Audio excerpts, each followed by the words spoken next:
Monday அங்கே போகணும். Okay. Tuesday இங்கே போகணும். இங்கே போகணும். போண்டா டீ. சார் உங்களுக்கு யாரோ போண்டா டீ ஃபோன் பண்ணுறாங்க சார். போண்டாட்டியா காட்டு.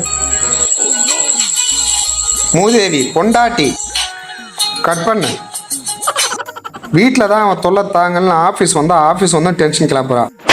முக்கால்வாசி பேர் ஆஃபீஸுக்கு வரதே அவங்க பொண்டாட்டிக்கிட்ட இருந்து தப்பிக்கிட்டு தான் சார். காலையில் எழுந்து ஆஃபீஸ் வரத்துக்குள்ளே நொய்யின்னு அது வேணும் இது வேணும் டென்ஷன் கிளப்பி கிடக்குது. ஆஃபீஸ் ரூமில் நிம்மதியாக இருக்க முடியுதா பாரு. இந்த ஃபோனை ஃபஸ்ட்டு பிளாக்ல போடணும். இந்த ஃபோனை கண்டுபிடிச்சோன்னா கொலை பண்ணி போடணும். சார் ஏன் சார் கத்துறீங்க? சார் ஃபோன் ஆஃப் பண்ணவே இல்லை சார், லைன்லேயே இருக்கு சார். ஃபோனை ஆஃப் பண்ணலையா? ஃபோனை கண்டுபிடிச்சவன கொலை பண்ணுறது இருக்கட்டும், வீட்டுக்கு வாங்க, கடா விருந்தே வச்சுருக்கேன். ஒரு நிமிஷம் தான், 5 நிமிஷத்தில் வந்துடுறேம்மா.